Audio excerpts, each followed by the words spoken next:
immigration consultant and experienced agents who can help you with all your recruitment and immigration needs. Call us for free information at 1306-782-1833 or book your appointment to see us at 89 Broadway Street, East Yorkton. You may also visit our website, www.linsinternational.ca. After more than 65 years of working with local farmers and ranchers, Cornerstone Credit Union has a unique insight into the needs of the agricultural sector. They're proud of the role they play in supporting their farming members and helping them with their important role in our economy. Cornerstone Credit Union is committed, as always, to meet their needs through the harvest and beyond. As you continue your work this fall, the staff at Cornerstone Credit Union wish you good weather, safe operations, and a successful harvest. Hi, I'm Lloyd Seymour, your RE/MAX Blue Chip Realty residential and acreage specialist. Does the home buying process sound or feel like a game of chance? Let me walk you through the process of home viewing in a way which instills confidence in you. We will talk about the bones of a house, but also about what costs you may be likely to incur down the road. We'll also have a little fun while taking care of the important stuff. Call or text me, Lloyd Seymour, RE/MAX Blue Chip Realty at 306-621-4310. How do you like to watch TV, Edgelyn? I love the Filipino channels and apps I get with Sastel's Max TV. I just sit out on my deck and enjoy. On your deck? With all those wires and cables? You must be tripping all over the place. Not at all. With Sastel's wireless access points, I can move my Max TV anywhere, to the basement, upstairs, or outside on the deck. All I need is power. You can check out the details at sastel.com. So, I could move the TV into the spare room when my mother-in-law is visiting. This is genius! This is Bruce Thurston, General Manager of the Yorkton Co-op. We congratulate the Parkland Filipino Association and their many local initiatives, including the monthly Filipino show. The Yorkton Co-op has been part of the Parkland region since 1940, and we've been providing quality products and services to the local community through our food centers in Kamsack and Yorkton and our gas bars in Theodore, Yorkton, and Kamsack. Our great co-op family is ready to serve your family, and we encourage you to check out the benefits of co-op membership. For more information, stop by any of our locations or go to yorktoncoop.com. The Yorkton Co-op. You're at home here. Welcome to the Parkland Filipino Hour with the Parkland Filipino Canadian Association Incorporated. The Parkland Filipino Hour is brought to you by Lintz International Personnel, Lloyd Seymour, your RE/MAX Blue Chip Professional, Key Chevrolet in Yorkton and Kenora, the Yorkton Co-op, Sastel, and the Rock 98.5, making a difference. Saddle up your horses. Hello, Yorkton and neighboring cities. Magandang gabi bayan. In English, good evening everyone and welcome once again to another edition of Parkland Filipino Hour. Here only on the Rock 98.5. I'm Jobert Del Rosario. And I'm Joey Garcia, and we are excited for tonight's show as we bring you songs, trivias, news, and updates with the Filipino community here in Yorkton, across the Parkland region, and even in the Philippines for the month of October. And for tonight, we have a Filipino guest here. Will be joining us with the show. She is the owner and operator of the Sari Sari Pinoy store? Filipinos. Sari Sari Filipino store here in Yorkton. Let's welcome po Miss Annie Morenos. Madam Annie, good evening po. Good evening din po.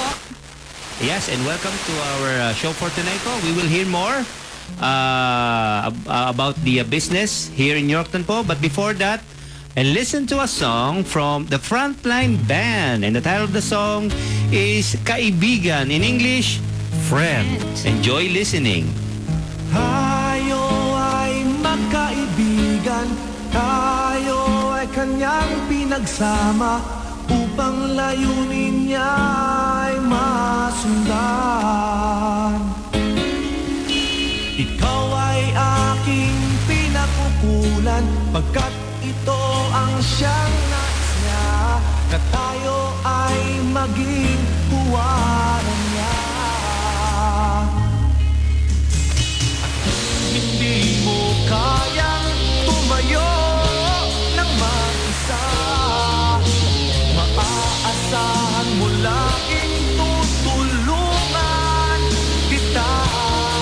Tumawa ka.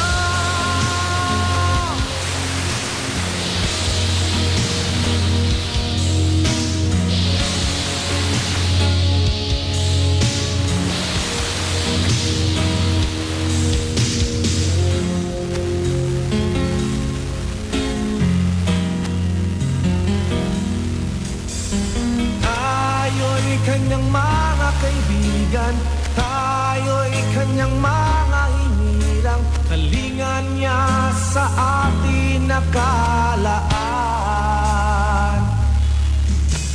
Siya ang dapat nating tularan, siya ang ating tanging larawan ng isang tunay na kaibigan.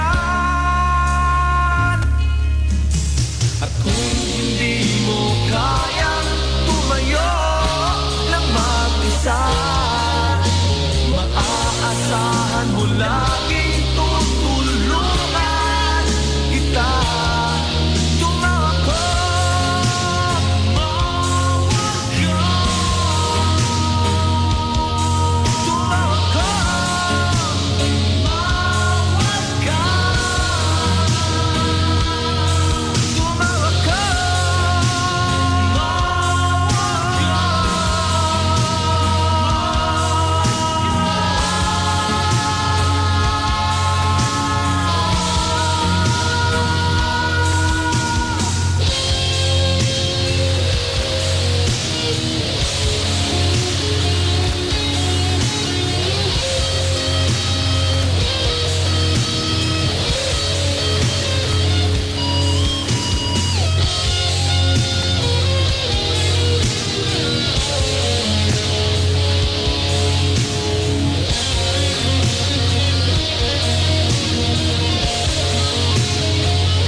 Nalalaman ang laman ng bukas. Pag-ibig niya'y kailangan upang tayo'y lumakas. Sa piling niya, sa piling niya, sa piling niya.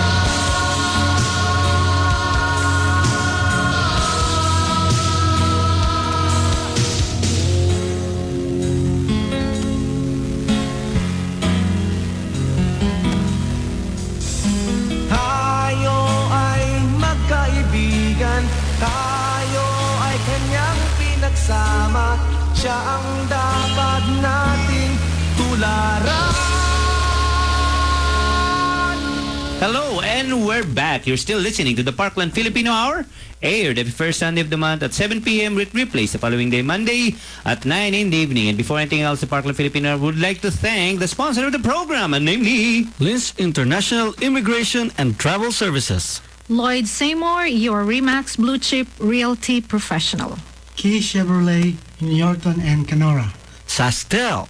Yorkton Co-op. and The Rock 98.5. Your music, your station. And also, we would like to thank our program producer and station's midday host and producer, Doc Hay. Thank you, guys. Thank you for keeping us alive and kicking here on the FM airwaves. And going back with our discussion here with our guest, Madam Annie Morenos of the Sari Sari Pinoy store, Filipino store here in Yorkton. Madam Annie, good evening po ulit. Good evening din po. Magandang gabi sa inyo lahat. Ayan, and good evening to all our listeners for tonight po. Madam, to start up our discussion po, where is the Sari Sari Filipino store located here in Yorkton? It's at 31 Betts Avenue in Yorkton. It's just right across the Fabricland. The Fabricland. Okay po. Yeah. And when did the Sari Sari Filipino store open? We had it opened on August 25, 2014. We had it dedicated to the Lord and opened it right away. Okay, okay. And so when you say Sari Sari Filipino store, so does that mean exclusively Filipino Filipino stuff or Filipino foods are the only items you or only products you carry, or you do carry other stuff too? We do carry other products like those coming from Thailand, and we intend to bring in goods from other parts of Asia because there are more Asians now in Yorkton than in the past. At nakita po namin ang pangangailangan. Okay. For curiosity's sake lang. Wow, curiosity. Okay. Curious lang kasi ako eh. I've been hearing that word sari-sari even in the Philippines. So, what does sari-sari means? Sari-sari in Filipino means variety. Okay, and but at the same time, the word sari-sari has been used over the years to designate a poor man's convenience store in the Philippines. That's right. So That's right. wherever you go in the Philippines and you want to open a small convenience store in front of your house, then your permit will say a sari-sari store. And that's what I used. Oh, so a when you poor say- man's store talaga, a poor Yeah, man's Poor man's convenience store, right? So when you Yeah. say like a poor man's convenience store, it only requires like a small capital to start that small business? In the Something like Philippines, that? in the Philippines. We're talking about yes, the it does. traditional Yes. sari-sari store in the Philippines. Yes, but back home, you will notice that sari-sari stores will be everywhere. And you can buy anything from school supplies to onions and ginger That's and right. pins and brooms. Ice candy, ice water. Yes, yes. Oh, yan ang hilig ko na. Whenever we just finish playing basketball, we always step into a sari-sari store to buy some ice water. Yeah. And for the sake of the discussion, no, like when you say sari-sari store, let's start with Joey and then we'll ask everybody here, what are the typical stuff that you usually go when you go to when you go? Yeah, let's start with you. When you say sari-sari store, when you go to a sari-sari store, what are the typical stuff you order there? Typically, pop. Pop cola. Yeah, pop cola. Yeah. Kasi, after basketball, Inom muna, no? inom muna. lalo pag may Tapos, pustahan, syempre, may Pag pustahan. may pustang, Coke. Kaso, Pala, papala. At saka alam ko dati, benta rin dati ni Yakult, di ba? Mga ganun. Oo, yung mga ganon. Oo. Meron namang meron may Yakult na sa sari-sari store? Meron din. Wala pa, pero magkakaroon tayo. Actually, Napuwersa. no. Oo, magkakaroon talaga tayo. Kaya lang, ganito sige yun. po. Kasi ang produktong karne at saka gatas galing sa Pilipinas, hindi naman talaga nakakapasok pa dito. Meron siyang Yakult ang pangalan, pero may word that describes it before the word Yakult to designate na hindi siya talaga galing doon. Although hindi naman siya gatas. Lactobacillus is Hindi, pero hindi naman siya Ang pagkakaalam ko sa Yakult, hindi naman siya gatas. Yeah. So, titingnan natin sa sources kung saan siya talaga manggagaling. Hindi siya, bacteria.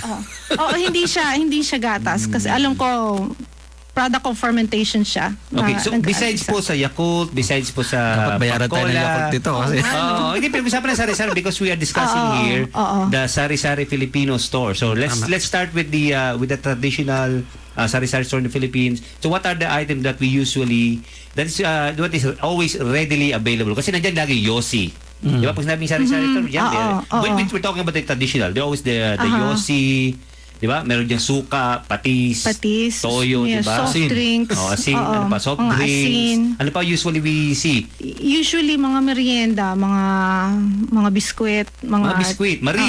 Mga chips. Kinalagyan ko yung Marie. Bang ox na ox dyan. ox, ano? Mga tira-tira. Pom-poms. Belekoy. Belekoy. Magtitinda akong belekoy dito. Nung nasa Pilipinas kami nun Bebele ako ng bele ko. Belekoy. Lala. Meron lala pa ba sa inyo nun? Pang-boost na lang yun. Ayun nga, so that's the traditional na sari-sari. So actually, when you say sari-sari store also in the Philippines, just Madam Ani mentioned also, it doesn't, because it's a poor man's convenience store, it doesn't require a lot of permit or a lot of documents or papers to open up a small Filipino sari-sari store. You can just have it on a side window of your house, right? Yes, and then put a little bit of a banderita, or then you can ask Pepsi or Coke to do a banner. Di ba meron ganun dati? Yeah, Yung mga tin na banner na ng Pepsi, pero tas nakalagay doon ni Aling Litas o Aling Ani sari-sari store. Something like that. Is that right? Yan. So, okay, kamakailan lang, siyempre nanggaling ako, nakapunta na rin ako sa store nyo. Oo nga po. Kailan talaga siya yung talagang full blown? I mean, di ba nag-start na naman kayo ng business ngayon? Kailan ba talaga siya yung Oo, August, Sasabihin natin- August, Ano, August yan talaga? August 25, nung pagkatapos ng dedication, nagbukas na kami. Okay. Tuloy-tuloy na yun araw-araw. Pag linggo nga lang, like, nag-umpisa ako magbukas 9 in the morning hanggang 6 in the evening. Kaya lang maraming after 6 na nakikiusap na magpahintay ng sandali kasi kalalabas lang nila sa trabaho. Sabi ko, might as well i-adjust ko yung oras. Oh, So ginawa kong okay. 10 to 7. So nagsasara ako ng 7 in the evening. Pagkatapos, pag linggo, ganun pa rin. Pag Sunday, 1:30 to 6:30. So, Okay. Who decide what are the line of products that will be like when you're still conceptualizing the sari-sari store? Who decided? Like, kayo po bang mag-asawa or were other influences or were you were there in the market and you were kind of surveying what are the usual products Filipinos or in neighborhoods are asking? So what influenced you on the line of products? yung line of products na i-order. Basically, I based it on whatever I see most Filipinos use in their kitchen first. And also what I noticed most Filipinos buy when they go to Filipino stores. And then after that, I moved a little at a time from there at nag-entertain ako ng mga request. Oo, ate, wala ba tayong ganito? Wala ba tayong ganyan? Ang sourcing nga lang, hindi ganun kadali. Kasi, ang isang supplier might carry this line of product exclusively sa kanila at yung iba naman, iba naman yung kanilang produktong dinadala. May sasabihin sa'yo na ito lang kasi ganito lang ang nagpaparating yan. Kasi sila ang nakakuha ng yung products registration kasi nire-register lahat ng produkto pagkapasok dito. So, dun mo ngayon lalaruin, dun sa mga kumpanyang kinukuhanan mo, dun mo ngayon lalaruin kung ano ang magiging kailangan mo o magiging fast-moving na products. Yes, that's right. Oo, at yung basically kinakailangan lagi ng mga Pilipino. Okay. So, ang $1 million question dito, madam, yung inyong sarili, kasi ito tatanong to sa inyo, is pag may Pilipino pumunta dun at sinasabi, sari-sari store pala ito, madam, may tatanong sa inyo, pwede bang umutang? Yun lang. Alone siya. Sari-sari store Pag sari-sari store pautang naman 1 kilong bigas. Pautang. Nakakautang naman kasi kung may credit card ka, utang yun. Social wala na. Ipakilagay na lang ako sa credit line ko dyan, ha? Tindahan niya para mga nagiinuman na Wala. Hindi dito kasi hindi naman iba yung ng mga alcohol 'di ba? Yung mga tindahan nila. Dito meron talaga lugar na kung saan. Hindi katulad sa Pilipinas po, sari-sari store are allowed to sell those beverage, ano matawag doon? Beers. Mga liquors. Hindi katulad dito here, there's a designated lang na store or liquor store. Doon din sa aming karanasan nung kami nakatira sa New Zealand, ang mga grocery nila, nandun na rin ang alcohol. Oh, okay. Oo, nandun na rin lahat. At napakarami. Sa New Zealand yun? Oo. Sa kanila, nasa grocery. Okay. And so balikan natin yung sari-sari store, madam. Ano ba mga typical na mga sinasabi nyo kanina o binabanggit nyo kaninang fast-moving na mga products that are readily available? I think this is a right opportunity to educate our listeners what are the products they are expecting with the sari-sari store that are readily available. Just in case they will visit there, they have an idea what are the stuff that are available. Meron tayong mga frozen na isda. Although, sabihin na natin, ang isdang pinakapangmasa sa Pilipino, yung galunggong. GG. Ay nauubos ka agad. Dito, here in your store po, is talaga yung GG. Oo. Kasi wala na nga Oo. Tanong ko nga si Joey. Joey, ano bang, kung halimbawa ikaw'y bumili ng GG sa sari-sari store ni Aling Ani ba tumbakal sari-sari store? So, ano ba ang particular mong gagawin sa GG? Maliban sa ipiprito mo siya? Gata. Ipiprito mo ito si gagata mo? Usually, para siyang kalimutan Kasi ko paborito tawag sa yan. gata yung tambakol eh. Pero Usually, iba, syempre, yung tambakol, pagdating sa presyo, gusto mo talaga na igagata mo. And how about yung Madam Annie Batumbakal? Ano ba? Sigurado ka bang patumbakal? Hindi, Morenos pala. So, Hindi, with alis the lang, Gigi. bansag talaga sa akin yan. Oo. Sige po. So with the Gigi po, halimbawa, pinakit nyo kanina, ang Gigi malakas po sa mga Filipino on Gigi. Ano ba particular niluto natin sa Gigi? Pwede namang paksiw. Oh, okay. Ang iba, ang iba, sinasarsyado, ipiprito muna tapos tapos yung parang sweet and sour yung nasasyado. Sasarsahan siya ng yung nilutong kamatis. Oo. Iyon. Ang isa pang ang tulingan din. Iyon. Bukas pa may tindahan niya, mabili ng Gigi. Wala na po talagang Gigi. Kahit pa ang tulingan, ubus na rin. Talaga, okay. So besides the frozen products, ano pa ba ang mga Dapat pala wet and na dry goods, anis, wet and dry goods. Frozen. Wet, frozen, and dry goods. So ano pa ba ang mga dry goods natin doon? Ang marami, yung mga karaniwang namimiss na pang merienda. Sabihin na nating mga chichirya. Ano ba mga chichirya? Panlamay. Mga panlamay. Ano ba mga panlamay? Cornic? Oo, marami tayong cornic. Pagkatapos mga chippy. Oo, marami yun. Mga chips. Pagkatapos marami din. Meron nga, mga puto seko. Tapos yung mga pambaon, mga cupcake. Tutuhod, meron. Puto daliri meron. Si Charon. Ayun. But hindi lang naman mga Pilipino ang customer natin. May mga kababayan tayong mga taga rito, mga Canadians na regular na bumibili doon. So when you say Canadian, some of our Canadians here in the community are visiting the Sari-Sari Filipino store, yes. What are the usual stuff that they're looking there? The canned goods or a lot of them come for coconut products. Okay. There are people I found out who try to avoid using the regular milk in their drinks. So they come for the frozen coconut milk, which they thaw and mix with their whatever kind of warm milk they have, warm drinks they have, coffee. And they also found that our juice drinks are very good. Like So, which particular juice drink? the Four Seasons. Some of them have tried Guyabano, especially people who have read about the benefits of the benefits of drinking Guyabano. Others come for marinade with, with lemongrass, with ginger, just all the stuff that they have tried, they have tasted, and have come to like, and they come for that regularly.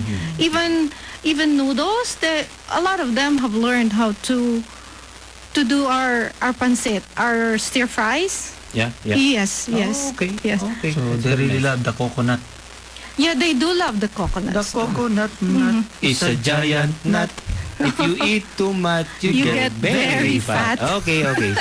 So, besides po sa mga merienda foods din po, meron din tayong mga canned goods din po doon, di po ba? So, meron din po ba kayong mga walis tingting o walis tambo doon? Meron po tayong walis tingting. At hindi din lang naman po mga Pilipino, mga kababayan natin ang bumibili ng walis tingting. Ang mga Canadians din naman po na mga taga rito, mga bumibili din po sila ng walis tingting. Ang iba, ang alam ko, ginagawa nilang parang dekorasyon sa bahay. I see. Pero karamihan sa kanila, natuto ng gamitin din ng walis tingting. Katulad nung paggamit natin. Mabenta yan ngayon kasi maraming dahon na nagbabagsak. Pangwalis at saka mahusay daw na pangalis ng cobwebs. Saka mahusay pampatay ng langaw. Oo, talaga. Oo. At saka gagamba. Yan. Okay. So we'll hear more with our guest tonight. But before that, we'll make a little bit of announcement here. We just want to announce that the PBA or the PFK basketball Association or the PBA atin to has just concluded their season's games, and the top 4 teams of the that will go to the playoff finals is the Yorkton Regional teams, the players from the Yorkton Regional, and then another team from a combination team of Dauphin and Roblin, and they call themselves the Dublin Wolves. And besides that, the third team coming from Brisbane, and then the fourth one is here from Yorkton, Mr. Mike's. So these are the 4 top players that will be facing off each other at the playoff finals. So don't miss it. Every Sunday at the Sacred Heart High School gym, starting at 12:30 this coming Sunday, we'll have a battle between the regionals versus Mr. Mike's, and then Dublin versus Brisbane. Whoever win from the team will compete for the championship game, and then whoever lucky enough to win, did not lucky enough but loses, will still play for the third position. Okay, so we'll hear more with our discussion with Madam Annie, but before that, we will pause to listen to a song from Tricia Amper, and the title of the song is Ang Tanging Pag-asa. In English, My Only Hope. Enjoy listening. Ang buhay minsan lamang nagkaroon ng kulay at liwanag. Malasin mo ang kagandahan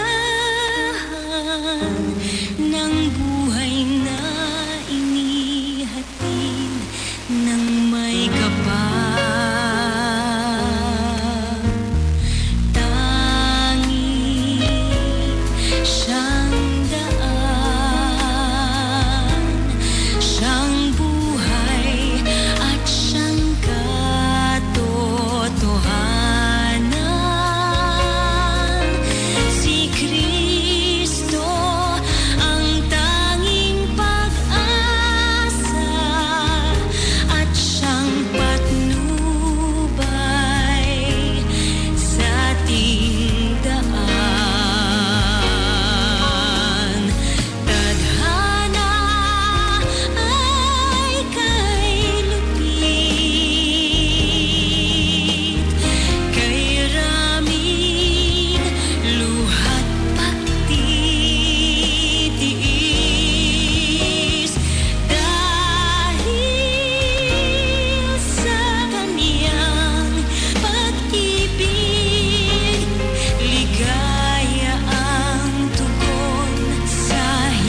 Come on in and we'll show you how.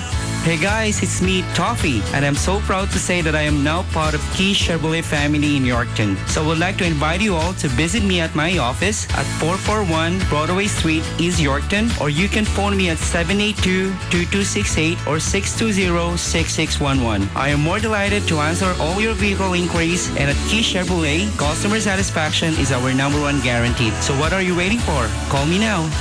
Keeping in touch with friends and family sa Pinas can be tough and expensive, but with Sastel, it doesn't have to be. Call your lolo and lola from your Sastel home phone for as little as 15 cents a minute, or get unlimited texting with your Insan for free on prepaid, or just $5 with a postpaid add-on. Max TV even offers Filipino TV channels like TFC, GMA Pinoy, and more. Stay connected sa Pinas. All you need is Sastel. Visit sastel.com to request service in Tagalog. Hi, this is Edgerlyn Lintz of Lintz International Personnel. We are an international manpower recruitment and immigration support agency. Whether you are an employer looking to hire qualified or skilled foreign workers, or an individual who wish to learn about immigration to Canada, we have a certified Canadian immigration consultant and experienced agents who can help you with all your recruitment and immigration needs. Call us for free information at 1306-782-1833 or book your appointment to see us at 89 Broadway Street, East Yorkton. You may also visit our website, www.lintzinternational.ca.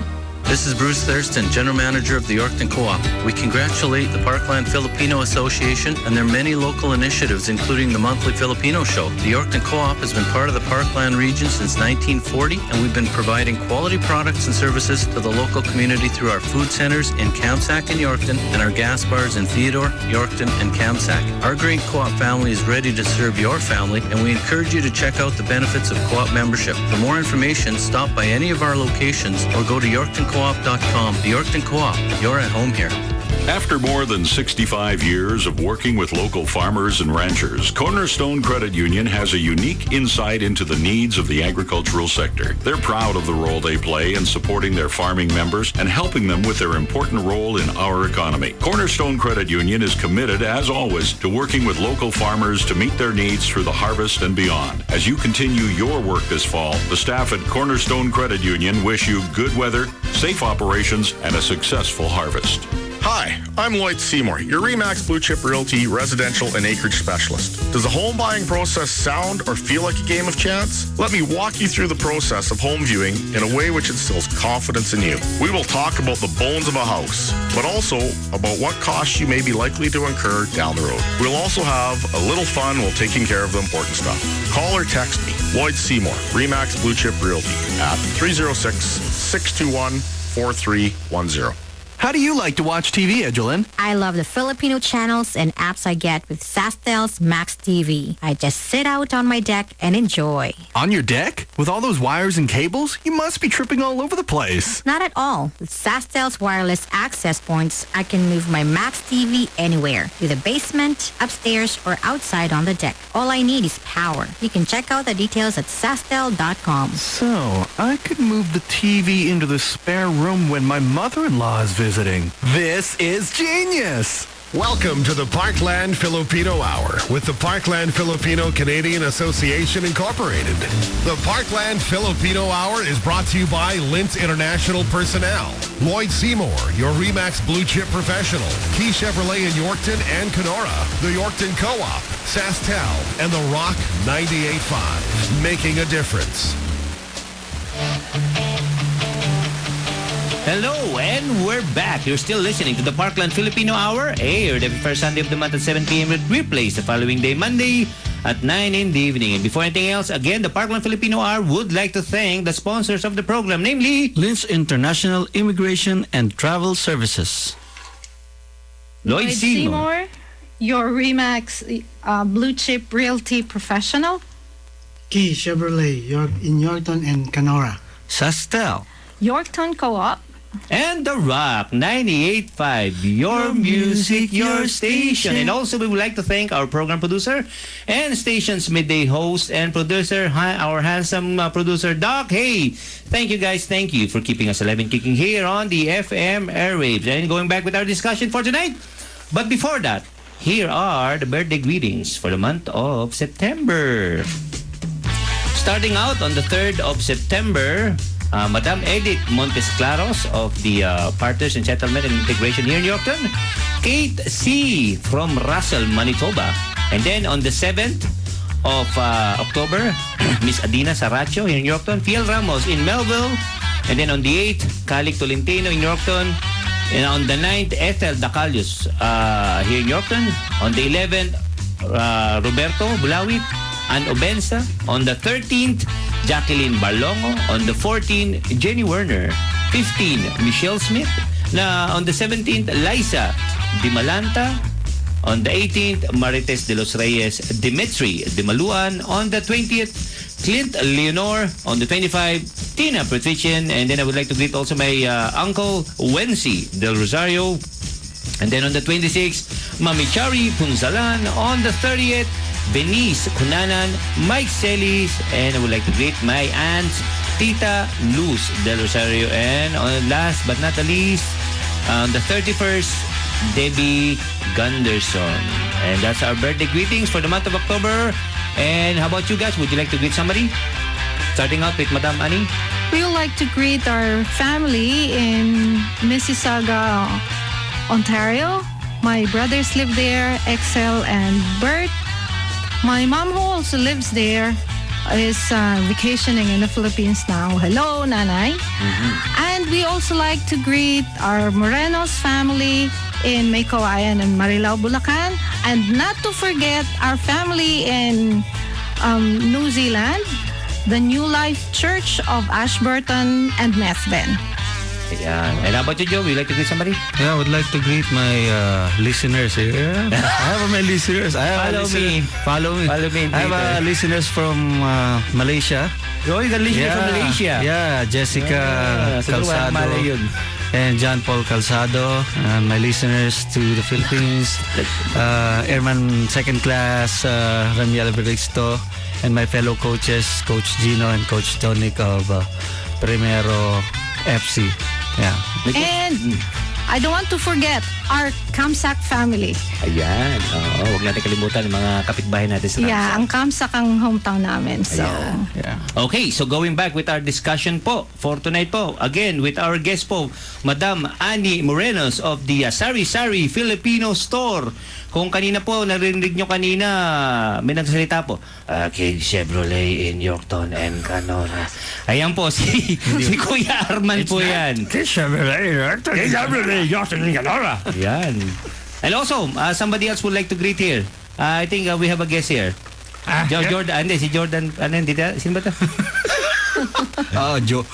Jordan Passport? Yeah. Great ba? Well, next time. Next time. Naiya. Okay, so narinig po natin kanina salita dito si Kuya Arman po, which is the better half of... Tama po ba, Kuya Arman? Arman po, no? Arman. Over the mic po. Yan. Baka may gusto mong batiin si Kuya Arman. Batiin mo yung mga katoto mo. taga-LDM. Bati po natin yung mga ating taga-LDC lahat. Mga Malarens Biranong boses. Kapag ang puso. Remember me! Yan, talaga naman. Kuya Arman. Ayan po si Kuya Arman po, better half of Madam Annie. And going back with that discussion po, sige po, may iba po tayo ng topic po ng konti po. So, ilan po ang kids? Do you have kids po? Meron po kaming 2 kids. Ang panganay is Seth. He's 15 and Isabel is 12.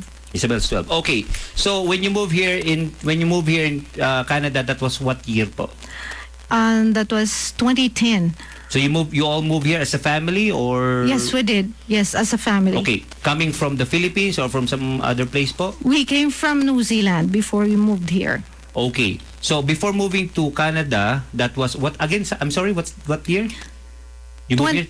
2010. That's July 30, 2010. So that is like 4 years ago. Yes. Okay, yes. so 4 years ago. So before 4 years ago, before you moved here to Canada, you were from New Zealand. And how many years were you staying in New Zealand? 2.5. 2.5 only. So Yeah. when you moved to New Zealand, that was from the Philippines or from other places? From Philippines. From the Philippines. Okay, what prompted you to move into New Zealand first before we discuss Canada? Well,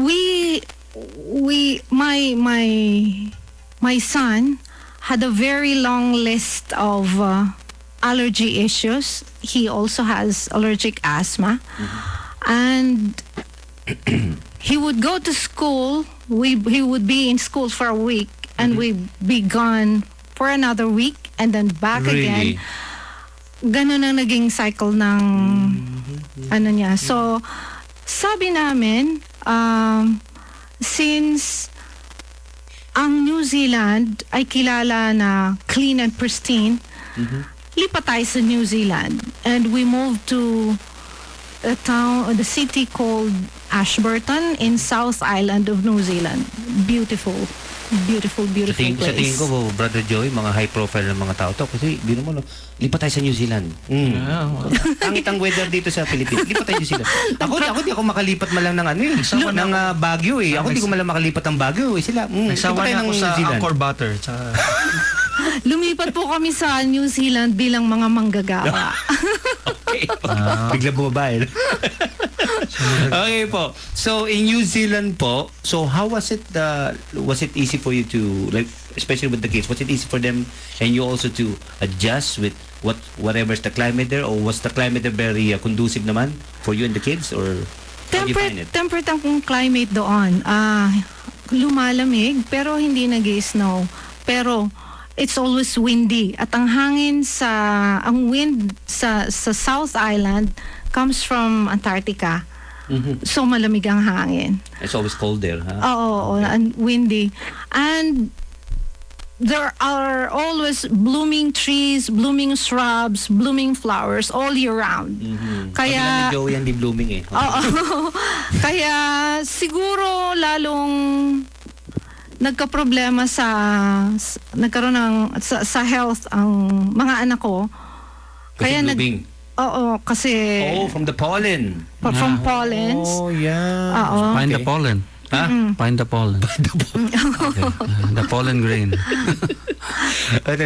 Oo, tapos ang panginit pa ng bahay, yun yung sa fireplace, sa log burners. Log burner? Hindi ko sa atin dito na natural gas. Oo, wala sila nun doon. So, dalawa lang ang choice mo. Or like sa mga tinira naming bahay, dalawa yon. Meron kang fireplace at the same time meron kang dikuryenteng pampainit. I see. So matrabaho din kasi pag log burner ka, siyempre magsisibak ka. Nabibili ba? Or May nabibili. May nabibiling mga sinibak ng na yung malalaking kahoy. Actually, mabango yung niya eh, no? Mabango yung usok niya. Kaya lang, sa mga bata, hindi talaga Oo. So, is that one of the reasons why you, like, you said earlier you only stayed in New Zealand for 2.5, right? Whereas here in Canada, you're already on your 4th year, right? So was that one of the factors why you had thoughts of moving out of New Zealand, going to Canada, or was there other reasons? That's one of the factors, or mainly that's the main factor why we had to move, and when we decided to leave New Zealand, Arman here said, well, why not move to Canada? After all, there's family there. Our immediate family is there. So we asked our brother, my youngest brother, I asked him what province in Canada is the driest, because I think a dry weather is good for asthma. Like it can not really cure asthma, but prevent it from coming back. That's right. So he said Saskatchewan. Oh, okay. So Saskatchewan, Saskatchewan. Oh yes. Oh, okay. From there. Oh, like last June, we were so dry. Like my basement got flooded, I think. We're so dry. That's a good sign of dry. I think so. Yeah, I think he was right here with the weather being dry, but not on the rainy season. We'll get flooded. But anyway po, so you say from New Zealand here to Canada po. So where in particular in Canada you first stayed? You know where Togo is? I don't know where. What's Togo? I know. Joey, what's Togo? I know Pugo, but Pugo. Togo. What's Togo, Joey? Togo is some sort of what do you call that? What? an upgrade like of a toge, hybrid of toge and sago. Toge okay, may natutunan naman tayong bago nito, no? Toge at saka sago. Togo. Oo. Siguro may ka talagang tumambay kung saan-saan. No? Sa Togo? Sa Togo. Dapat siya sa Togo ka rin. So, where can we find Togo in the map? Nasa boundary siya ng Saskatchewan at saka ng Manitoba. Ang pinakakatabi naming town sa Manitoba is Roblin. Okay. Okay. So, do you have relatives in Togo? Wala. We don't. So, who decided for you to move here to Canada and land in Togo? Or was it work related something? It's work related. We actually already had an application through the federal, permanent residency, but it took them a long time. So we thought of coming in here through temporary work permit, and Arman, because he was working in the dairy industry in New Zealand, it was easy for him to find a dairying job in Canada, and that's what he landed in.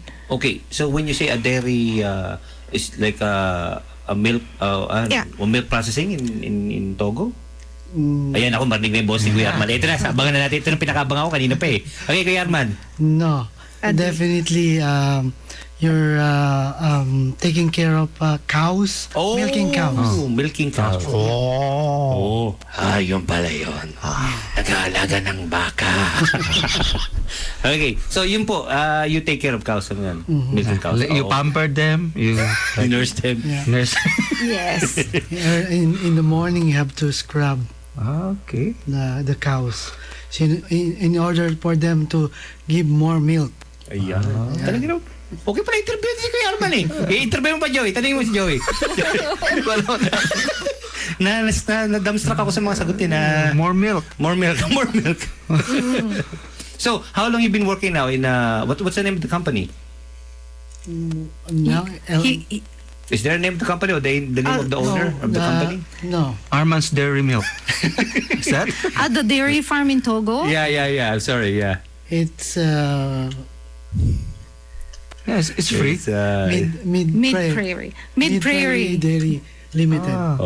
Mid Prairie Dairy Limited. So you're between Saskatchewan take care of your Manitoba? cows. We're in Saskatchewan. It's something like some parts of the farm is already Roblin, Manitoba.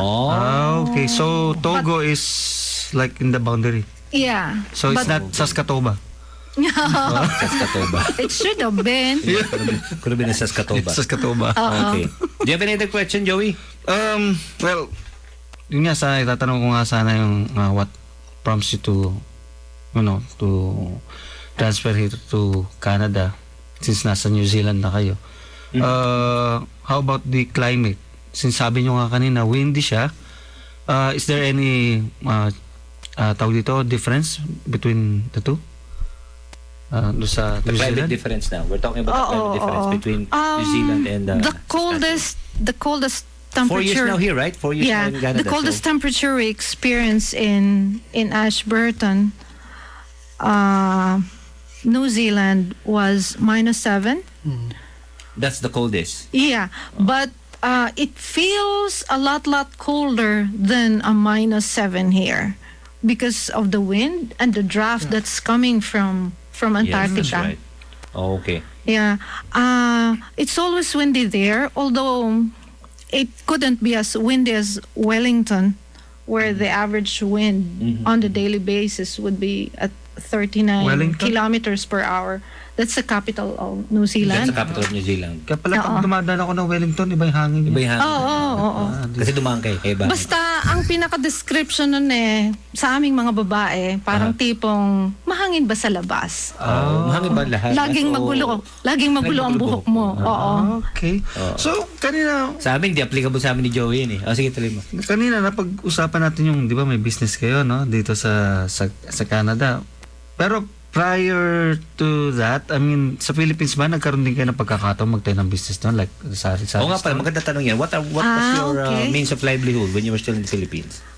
Veterinaryo kami sa Pilipinas na mag-asawa. We were both licensed veterinarians, and we used to keep a surgical clinic and one satellite clinic. And outer space? On the on the side we had we had a trading business. We traded animals. No, we traded medicines. Let's say pharmaceutical. Veterinary. Pharmaceutical products. Yes. So, did you meet in school or you meet in... Yes, we met in school. Yes. Yeah, I was... College, honey. Yeah, I was... I was ahead of him. Oh, okay. Mm-hmm. So, ito magandang tanong ito kay Kuya Arman. Kuya Arman, paano ba nanligaw ang isang veterinaryo? Paano manligaw isang veterinaryo? Dinaan mo ba sa mga ganyang sweet boys? Ikaw na, Kuya Arman. Hindi kasi... mahirap manligaw nun sa kanya. Ibig sabihin si ate na love struck na lang bigla. Hindi. Nung nag-aaral pa kami, wala lang. Batian lang. Hi, hello. Nung associate professor kami pareha sa university, sa College of VetMed. Sa school? Sa College of Veterinary Medicine ng Araneta de la Salle University. Araneta de la Salle University sa Malabon. Yeah. Green Archers pala ito. Pareho pala kayo ng misis, mga Green Archers. Oo. Kaya pala ang green eh, no? Yellow-green nga lang. Tama na, baka ano pa yung tanong mo. Tama na, okay na yung green na teachers. Okay po, so nag-meet po kayo sa college. So, dun po kayo nun, you're both members of the faculty ng later, oo. Okay, so how long were you teaching job? You're both teachers, right? Or professor? Yeah, I was teaching for just under 10 years. Mm-hmm. Under 10 years, and kayo po? No, only 3 years. Okay, 3 years po. Kala ko estudyante niya si Kuya Arman. Okay, so ito tanong ko sa inyo. What prompted you to decide veterinary? Why not pharmacy, or why not nursing, or why or neurology, or why veterinary? Ano yung passion doon behind that? Why you decided to take the veterinary course? Was it like influential, a relative or the parents were veterinarian too? That's why you took that course, or what? Love for animals. There's a different kind of satisfaction in looking after. May alaga ba kayo mga hayop sa bahay? Dito wala. But we used to have more than 8 dogs. More than 8 dogs? Yes. We used to breed, and we used to breed Belgian Malinois. Wow. That is used for... food? Alam ko lang. Yeah. Belgian chocolate lang alam ko eh. Oo. Ginagamit yun sa police work. Oh. We used to breed... Pwede ba interrogate yun? Those that were taken in by the... That was used by the sa Subic. Yeah. Border Patrol. Sa Subic, sa custom. Report zone. So yun sa inyo po. You love animals. How about kay Kuya Arman po? Yan naman, di ko naman boss ni Kuya Arman. Ano ba nag-prompt sa'yo to decide to take veterinary? Yun ang pinaka-dream ko nung bata pa ako. No kidding. Talagang dream mo talaga maging veterinaryo. Kasi lumaki ako sa grandparents ko na with different kinds of animals. Okay. So, doon na-develop yung pagkagusto natin sa animals. So, yun. Okay. May tanong ako sa inyong dalawa siguro. The question is, what was the toughest situation you had in your work? You said you had a surgical clinic too, right? Yeah. So you do some surgeries also with animals. So what were the toughest operation or whatever? The toughest dealing with animals or what? The toughest part of being an animal doctor, especially a small animal doctor in the Philippines, is handling rabies cases. And the toughest one I had was a patient that was brought to the university's veterinary hospital, where the dog was brought in. Apparently, the owner was claiming that it had swallowed a big bone because it couldn't, couldn't bark. It couldn't like make a swallowing reflex. So I was called in. It was an evening case, and it was one of the most dangerous case I've ever seen in my whole life. It's not that we don't see rabies cases in the Philippines. We see it.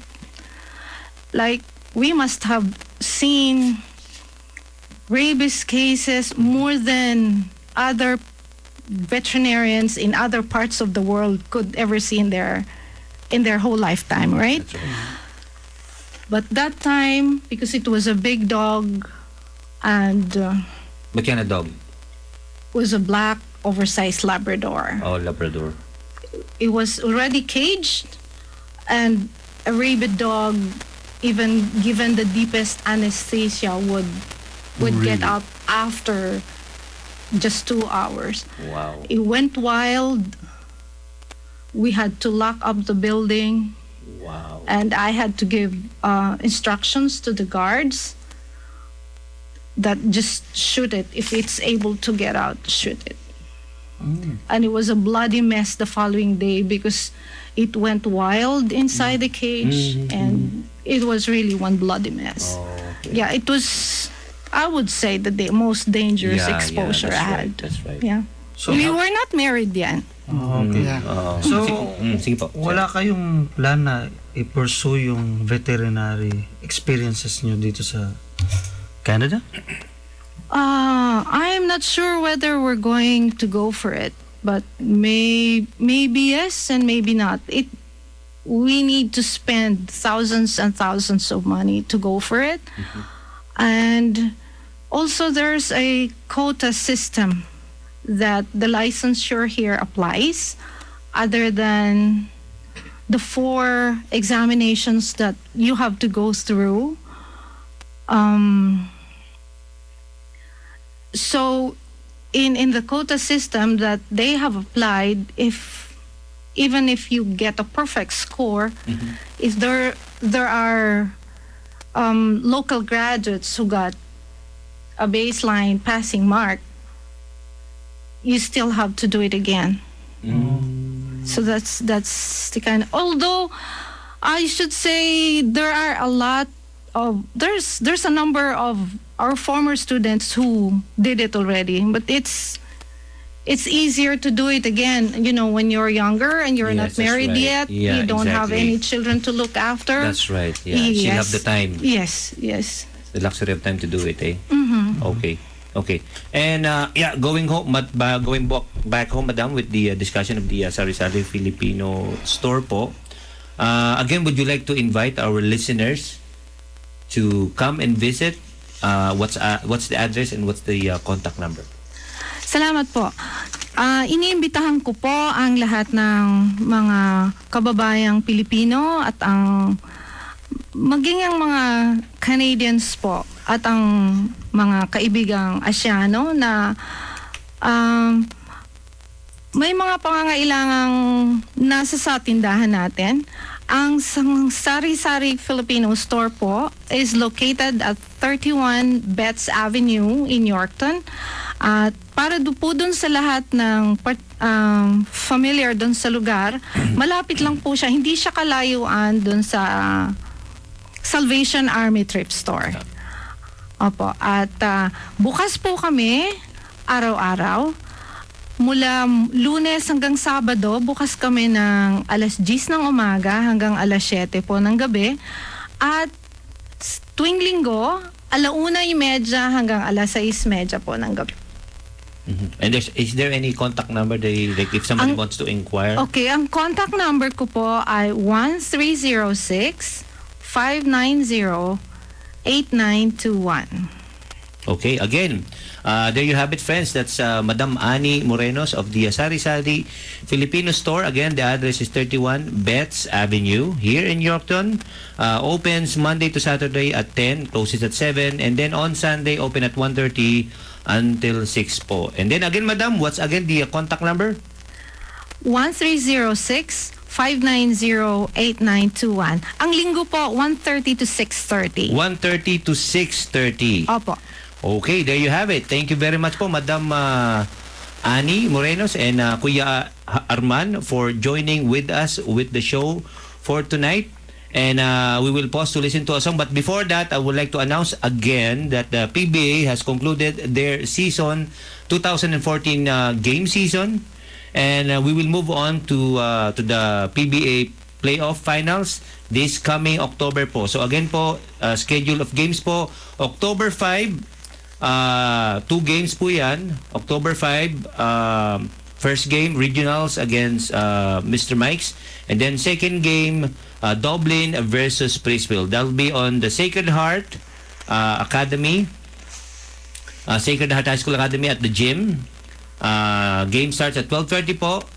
And besides that, we will have the battle for the third on the 19th October, and the championship game that'll be on the 26th of October po. Again, okay. So, we will pause to listen to a song by, again, I think this is Trish Amper for a song. Is it Trish Amper, Joey, for the Jesus? Or was it... I guess it's Trish. Yeah, I think it's Trish Amper. And the title of the song is Jesus. Enjoy listening. Kung nag-iisa at nalulumbay dahil sa hirap mong tinataglay, kung kailangan mo ng daramay, tumawag ka at siya'y naghihintay. Siya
now the words to ponder for the month of October.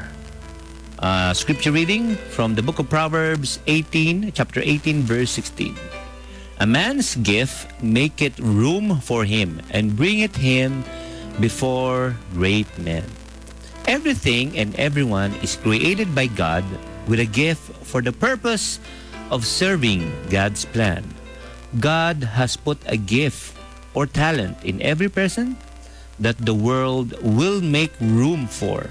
A gift that will enable us to fulfill our vision in life. It is in exercising this gift that you will find real fulfillment, purpose, and contentment in life and in work. It is interesting to note that the Bible does not say that a man's education makes room for him, but that his gift does. Somehow, we have swallowed the idea that education is the key to our success. Our families and societies have reinforced this idea to us. However, if education is the key to success, then everyone who has a PhD will be financially secure and happy. If you are intelligent but are not exercising your gift, you're probably going to be poor. And if you're educated but have not developed your talent, you're likely going to be depressed, frustrated, and tired. You have to realize that the gift you're sitting on is loaded. The world won't move over for you just because you're smart. However, when you exercise your gift, not only will the world make room for you, but it will also pay you for it. Anyone, yourself included, who discovers his or her gift and develops it will become a commodity of high value. If you are a young person in high school or college who is planning your career, don't do what people say will make you a lot of money. Do what you were born to do, because that is where you will make your money. No matter how big the world is, there's always a place for you in it when you discover and manifest your gift. If you do things in a halfway manner, you can always find a job somewhere. Yet, if you do just enough to get by, you are going to remain simply an employee. However, if you decide that you're going to find something that is truly yours, then you will fulfill your vision and you will be remembered by others. Discover your gifts, cultivate it, and use it for its purpose. And don't forget to thank God, and He will bless you more. And that's the words to ponder for the month of October. I'm Jobert Del Rosario, leaving you all a message. Your talent is God's gift to you. Whatever you do with your talent is your gift back to God. Time flies when you're having fun. And that wraps up our program for tonight. We hope you enjoyed listening just as we have enjoyed bringing it to you. Again, we would like to thank our guests for tonight, Madam Annie Morenos and Kuya Arman. Madam Annie? Maraming salamat din po. Maraming salamat sa iyo, Kuya Jobert and Kuya Joey. Salamat po sa, we would like to thank the Rock FM 98.5 and Parkland, Filipino R? For inviting us for a time like this, in your program, the Parkland Filipino Hour, and God bless. Okay, yan. And thank you rin po. It's truly an honor for us to have you our guest for tonight in our show. Kuya Arma, do you want to add something on that? Maraming salamat. Mabuhay tayong lahat. Mabuhay tayong lahat. Kuya Joey, just remember, just remember, for any birthday greetings or any stories you would like to share with us and with our listeners, you may send it through our Facebook page. Just type in search Parkland Filipino R, and when you visit, don't forget to like our page, or you may send it through our email account, filipinoR@yahoo.ca. And for our closing song, here's Evie for her song Part the Water. Until next time, This is Jobert Del Rosario. And this is Joey Garcia. And on behalf of our program producer, our sponsors, the Parkland Filipino Canadian Association Incorporated, we thank you all for spending your evening with us, and we salute all hardworking Filipinos here in Yorkton, across the Parkland area, in Saskatchewan, in Canada, and even around the world. Cheering to you all. Pilipino ka, ipagsigawan mo, sipag at tiyaga, puhunan mo. God bless po. When I think I'm going under, part the waters, Lord. When I feel the waves around me, come see. When I cry for help, oh hear me, Lord, and hold out your hand. Touch my life, still the raging storm in me, knowing you love me through the burdens I must bear. Hearing your footsteps lets me know I'm in your care. And in the night of my life, you bring the promise of day. Here is my hand, show me the way. When I think I'm going under, part the waters, Lord. When I feel the waves around me, calm the sea. When I cry for help, oh hear me, Lord, and hold out your hand. Touch my life, still the raging storm in me, knowing you love me helps me face another day. Hearing your footsteps drives the clouds and fears away. And in the tears of my life, I see the sorrow you bore. Here is my pain, heal it once more. When I think I'm going under, part the waters, Lord. When I feel the waves around me, calm the sea. When I cry for help, oh hear me, Lord, and hold out your hand. Touch my life, still the raging storm in me.